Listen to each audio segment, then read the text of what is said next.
Girls to Fun with an episode of Books, Bud, and BS. Oh, and I need to catch my vibe to hand you yours. So today we're talking about a little book club etiquette because I think it's something that we might need. We're smoking on a little Girl Scout cookie because I think it's something that we might need. And we're talking about the lie that is motivation because I think it's something we don't need at all. Let's fire this up.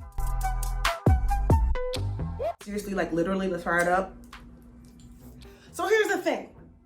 Got this book club meeting coming up next week with the BBB crew, Books, Blood, and BS crew over on Facebook. We've been reading Girl, Woman, Other by Bernadine Evaristo, if you've been following along.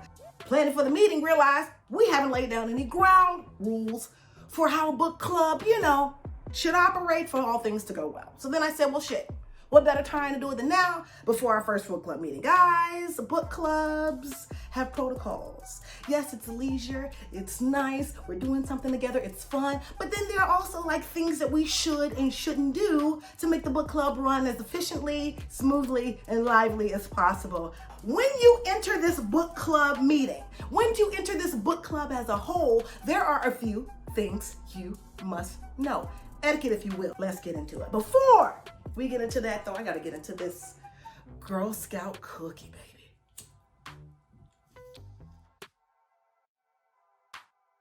One, read the book.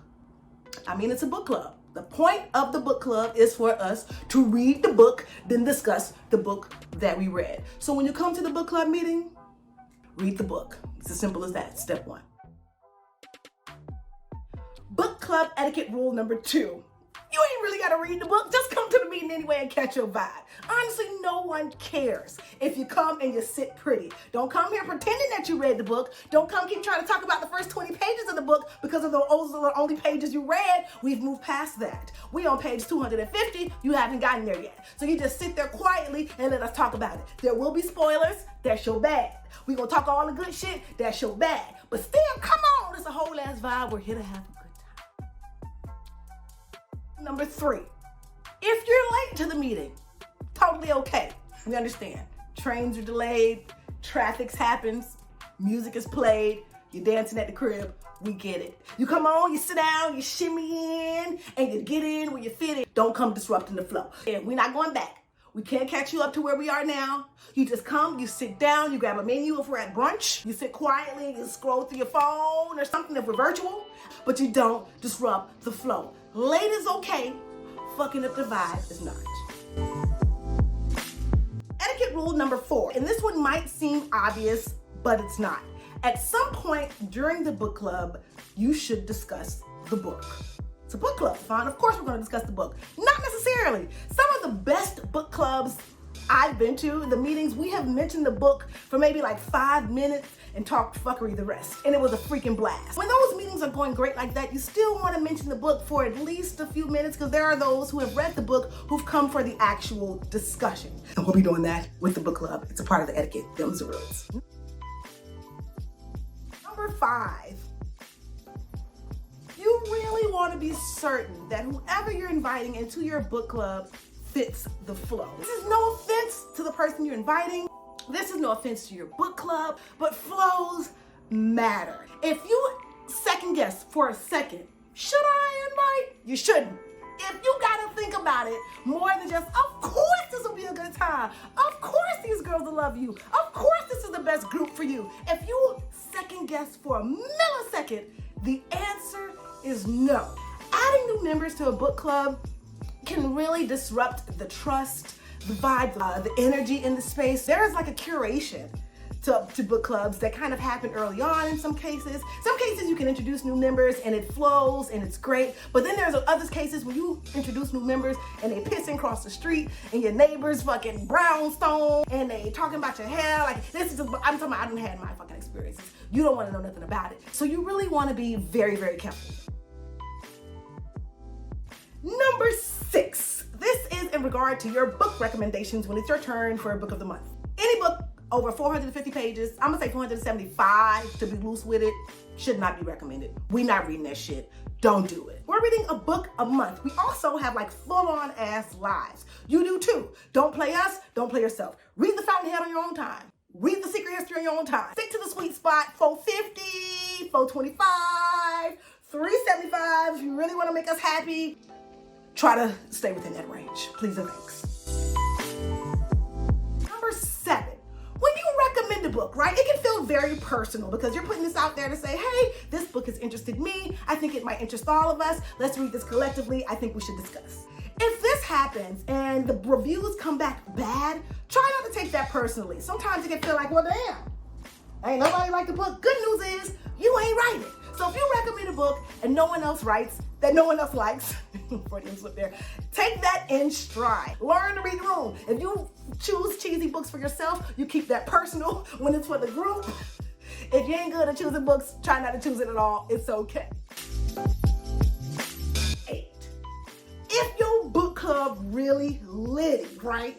Clear your schedule after your book club meeting. We don't want to hear you press for time. We don't want to rush the meeting. We don't want to rush the discussion. We don't want to do all that because you have to go. No, we're not going to skip to the end of the book hearing. You should have scheduled your hair appointment fucking 30 minutes later. If your book club is litty as mine is, we clear the whole day. We coming back to the crib, we frying up, we drinking some more, and it's a whole ass vibe. If you have to excuse yourself from the book club meeting, please feel free to do so. But the rest of us, ready to turn up. Number 9. Given the time, a lot of the book club meetings that are happening right now are virtual. So if it's a virtual book club meeting, the courteous thing to do if you aren't speaking is to mute. Another tip of etiquette that seems like a given, but it's not. When your background is going crazy, it's throwing off the discussion, we hear what Ray I'm talking about in the back, we don't need to hear that. Mute your shit so we can get on with it. Them's the rules. Number 10. And this is a big book club rule that I think we all should really take heed to. Participate. Guys, we're here to exchange ideas, to talk about what's going on here, to really dig and sift and learn something new, to ponder. Like, we're here for a very specific reason, and that's to learn, to grow, and discuss. Discussing being a big part of that. So if you're gonna come to the book club, please come prepared to participate. Sometimes I know you can be shy, you ain't really got much to contribute, right? But just contribute yourself, because that's what lights this thing on fire. That's what gets it going. So there it is, y'all. There are the 10 rules of book club etiquette that we need to take with us as we go off on our journey into book clubbing. This journey begins with us on next week, I think it's next week, as we discuss Girl, Woman, Other by Bernadine Evaristo over at Facebook. Join the BBB, Book Spud and BS Book Club group. Bring these etiquette rules and let's get this thing started. Speaking of getting this thing started, I know I done started about 3-4 times. My Girl Scout cookie to bring me down off this book discussion. The bud that I've been budding on while I've been booking this time around has been Girl Scout cookie, and it's been giving me life. Well, after I was done with my platinum stash, I switched over to Girl Scout cookie to see what it was giving. Of course, the name Girl Scout cookie is intriguing enough because it implies that it has a cookie taste. Well, the implication is right. Started smoking Girl Scout cookie, immediately noticed the taste, and I absolutely love it. It's fruity. It has that cookie kind of flavor. It's kind of like even like a peppery kind of taste to it. And I really grew to enjoy it. So after I grew to enjoy the taste and the excitement behind it being called Girl Scout cookie and actually fucking tasting like a cookie, I started to notice the effects. Girl Scout cookie is perfect for something like this. A discussion, a chat.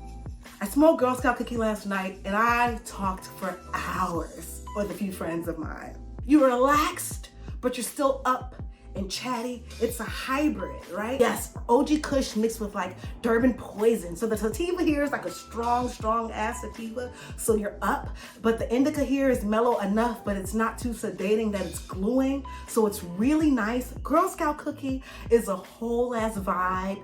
If you want to read and stay alert and talk, but be relaxed. I think it's a perfect strain also to complement the time. Right, we're home, we're chilling, but a lot of us feel the need to be productive or to produce. So I think Girl Scout cookie has been the perfect complement for that. Now it's time for that bullshit.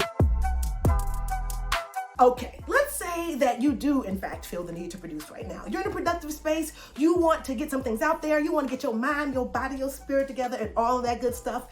If this is where you are with things, and not saying you even should be, but if that's where you are and you're worried or waiting for motivation to kick in, to ignite you to do these things, you setting yourself up for some bullshit. Motivation is old stinking ass, lying ass, trifling ass, deceitful ass, two-faced ass, unloyal ass, grimy ass. Think she riding for you, but she ain't riding for you ass bitch. Never, ever, ever rely on motivation, y'all. Y'all, motivation is a lie if I ain't never heard one. I ain't telling you what I think, I'm telling you what I know. Motivation has played me a tune or two before, and she won't play me again. But let me tell you who my rider is. Discipline. Discipline, y'all. Discipline is old bottom ass bitch, and that's who you need to be rocking with if you feel like producing anything for yourself or others at this time. Adopt a little discipline, man. Fuck motivation, y'all. Motivation is some bullshit if I ain't never met her. Pack your little etiquette. You sprinkle on some damn Girl Scout cookie. You add on a little discipline, and you call it a whole ass ride. This has been another episode of Books, Blood, and BS, y'all. Meet us over at Facebook in the Books, Blood, and BS group so we can talk some more books. This your dog Fawn. You know where to find me. Holla at me. Like and subscribe and all that good stuff. Peace.